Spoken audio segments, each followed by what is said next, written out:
I guess we got the job done, but wasn't the greatest watch. Let's be honest. That first half nearly put me to sleep. I was drifting off going into halftime. I was like, brother, get me something. To be fair, there was a disallowed goal. There was should have been a penalty. I think maybe that penalty was early second half, but damn. Chelsea against Pafos. I know Pafos set up to just see out the game with the draw, but damn, you would have thought we'd do a little bit better. But Chelsea won, Pafos nil. We got the job done. Like, subscribe, all the good algorithm stuff. Let's get into the action, or kind of lack thereof. First half, we're trying to break them down. Here's the thing, and this is coming off the Brentford performance, which I also thought wasn't the most convincing. This is what we got to give him. In 4 matches as manager, Rosenior has 3 wins. Yeah, baby. You got to give it to him. You got to give it to him. Is it the most inspired football? Maybe not. Is it even that dissimilar to Maresca so far? Maybe not. Has it been the most difficult run of games? I mean, we can look at it. We had Charlton was his first game. Big win, obviously. Arsenal, the game that was probably the most difficult on paper. It should have been. We got the loss, but in that game, we showed a little bit of fight. Brentford, this is probably the most impressive one in terms of a result because Brentford are an easy team in the Prem right now. We got to win, kept a clean sheet.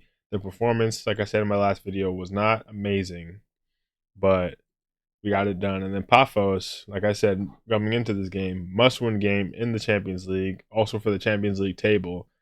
It was necessary. We got the win. And now we have a massive game against Napoli coming up, which we'll talk about toward the end. But at the end of the day, results are results. And 3 wins from 4. Liam Senior, well done so far.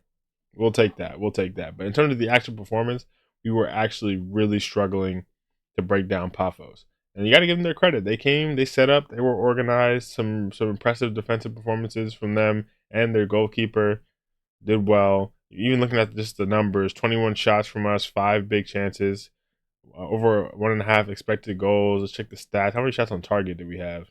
7. So we were there. We were there trying stuff, but none of it was super convincing. Enzo did score a goal off the header, and slight push. I get it. I get why they disallow that. There was a handball from one of their players off a corner, I think. That was definitely a penalty. We got robbed of a penalty there. But, those things sometimes don't break your way. There's some players I do want to talk about, though, because if we look at this lineup, Jorgensen started.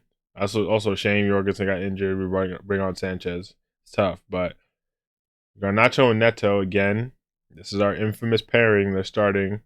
I actually thought neither of them were terrible, but I thought neither of them were great either. Both of them had opportunities that they should have done better with.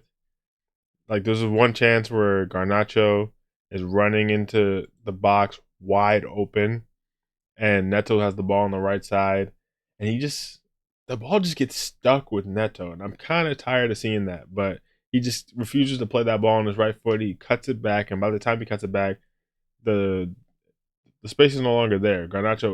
They caught up to him, and he ends up playing the ball out of bounds anyway. So, I mean, they don't really have good chemistry as a winger pair, which is interesting because this is probably our most played winger pair this season. I honestly would have liked to see Gitten start this game. I know he came on, he got a yellow. He had some good dribbles though. I got to give it to him. The reason why we probably bought him in his dribbling, he had some good dribbles this game. But I think a game against Pafos, let's see Gittins try something. I mean, he's not getting starts in the Premier League. He's not getting starts in the cups against Arsenal and stuff. Why can't we see Gittins try something against Pafos? And I think with his dribbling, that's something that has potential to break down a low block, which were like versus Garnacho, where it's not the most convincing. So that's a bit of a shame. But to be fair, I don't think Garnacho and Neto were the worst. Reece Caicedo, I love this pairing right here, and he obviously ends up getting the goal. Gusto on the right with the see. I like to see the overlap, and that did happen here and there, but Gusto ends up being in these like Gusto ends up in Hato end up being like double tens on the inside. I never understand that. I never understand that. But he wasn't bad either. Fofana, Badiashile, not my ideal pairing, but I thought they were solid. And especially I think Fofana was good. He had that one play where he makes the tackle around midfield, bursts forward with some real pace and energy, plays the ball through to Garnacho, and Garnacho takes about 50 steps to get his wind up right to try to take that shot. And the defender, I think it was Lucasen, if I'm not mistaken, recovers, makes the tackle, or makes the block almost. And hey, fair play to him. But I think Garnacho should have done better there and put that one away. But Fofana was good. Badiashile, I think when he's next to Fofana, he looks better. And honestly, Badiashile has been pretty decent recently. But there were some spooky moments, especially in that first half, trying to play out from the back between these guys back here. It wasn't super convincing. It was a little spooky. But I think our press was good today. We had Pafos really boxed into their half a lot of the game, especially on the wings. We did really good pressing there. It's not amazing. I don't think our press is at where it should be because that press doesn't usually work against some of the better teams. But against Pafos, it was all right. And really, Caicedo, amazing as usual. Man of the match, obviously, because he got the goal. But I think in general, he was unbelievable, winning back everything. And let's talk about the goal. He ends up getting the goal. The halftime, we bring on Esteval for Reece James. I like that. Protect Reece James. You know, we got a game against Palace this weekend. And obviously, Jorgensen injured. And eventually, still nothing's happening. The Esteval sub, for me, Esteval, as usual, brings a lot of electricity when he comes on. But for me, I'm not really understanding this thing we're doing now. This is like a Rosenior thing. We weren't really seeing this under Maresca, where we play Garnacho, Esteval, and Neto all at the same time. I don't think that's the end of the world if Esteval is the most central one. But in this situation, it ends up being Esteval widest right, Garnacho left, Neto kind of central, but he's really playing like this, like in this pocket, almost like a right 10. It's weird, and then Endo's kind of taking up that other space in the left 10 kind of area, which leaves Caicedo back there, and that means Gusto can no longer overlap. He kind of inverts into the midfield. It's an interesting setup. I don't love it because I feel like at that point, Neto is kind of just in Esteval's way on that right side. And I'd rather Esteval just be more central. He has less space to travel to actually get into a dangerous position. That's just me. But eventually, you bring on Joao Pedro because the lap, like I don't even think it's hard to say he's bad. He's just not involved in the game really.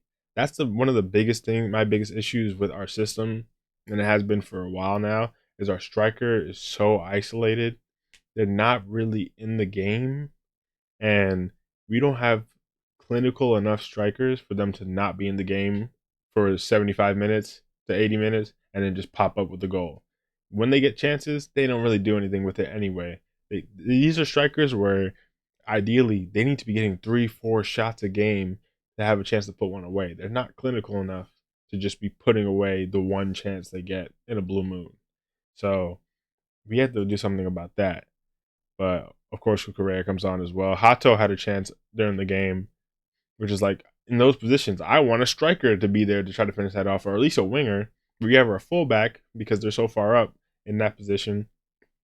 And Hato, it was a good save from the keeper, to be fair. It was a good save. Hato almost scored 2 goals in a month, which would have been crazy, but it was a good save. Eventually, though, we do get a corner, and it seemed like it was always going to come from a corner. We had a lot of corners. I wonder what the actual stat is on corners from this game. We had a ton. We had 15 corners, which is crazy. But eventually we had a corner. It comes in off of one of their players off the corner. We play to the near post. He heads it across, and Caicedo was there to put it in 1-0. And at that point, I just breathed a sigh of relief. Thank goodness we're not going to just see this out for a 0-0. For a long time, it looked like it was going to be 0-0. And I was a little spooked. I'm not gonna lie. 0-0 against Pafos. GG's, brother. I mean, that's not looking good. That's not looking good, but we eventually found a way through a set piece, which is low-key helped us a lot this season. And 1-0 against Pafos, saw it out. We take it. We honestly take it. I mean, so far, 4 games of Rosenior, there's not much to take away from it. But like I said at the start, wins are wins, and we need to see some green in the column.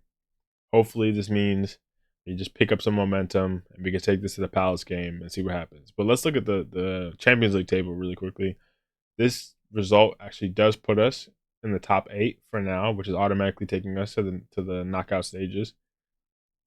You know, am I that confident about it? And I think we're pretty much set for a playoff anyway. But look at the teams above us. Newcastle are above us. I mean, on goal difference, but that's a little spooky. Liverpool ahead of us. Arsenal, obviously. I mean, I think we're the worst English team other than Man City, who had an absolute stinker. Oh my God, Manchester City. That was a stinker. That was a stinker losing to Bodo Glimt. But right now, we're in 8th, only on goal difference. All the way from PSG down to Atalanta, we're all on the same amount of points. Spurs are ahead of us too, which I didn't even mention, which is crazy. We're all on the same amount of points, but the goal difference is, it's going to be tough to make that up against Napoli. We have Napoli, which is tough. Newcastle and PSG play each other, which is massive for us because they can cannibalize each other. And if one of them actually win, we have to hope they don't get a draw. If one of them win, or if they do get a draw and we win, that's maybe even better. But no matter what that result is, we got to take advantage and leapfrog at least one of them, if not both of them. So that's a big matchup for us. But we play Napoli. That's not an easy team. I mean, they're not doing well in the Champions League, but they're still a good team. Barcelona, they're playing Copenhagen. So, you expect them to win that game. So we have to win our game. Sporting are playing Bilbao. That's not the easiest game. I mean, City are playing Galatasaray. You would think they would win that, but they just lost to Bodo Glimt. Atleti are playing, Bodo Glimt. So, I ain't going to speak down on them. And Atalanta are playing Union Saint-Gilloise. So, a lot of interesting games coming up for this last day. And we basically, no matter what's going on there, if we get our win, the goal difference, we'll have to keep an eye on that. But if we got our win, we should be in a good spot. So that's what we're looking forward to coming up. Like I said, we got Crystal Palace on the weekend. Another, unfortunately, must-win game. I mean, pretty much we're in a must-win from here on out in the league because we're fighting for these top 4, top 5 spots. But Palace is not an easy game. Napoli, not an easy game. And hopefully we can, catch something against West Ham. But I've yapped long enough for what was pretty much an uneventful game. I mean, was not the greatest watch. It's not the greatest watch, if we're being real. But a win is a win. Chelsea 1-0 to Pafos. We take it. We take it. What did you guys think about the game? Let me know in the comments below. Like, subscribe, all that good algorithm stuff. It would be much appreciated. And we should be back for the Crystal Palace game this weekend. Appreciate you guys. Peace.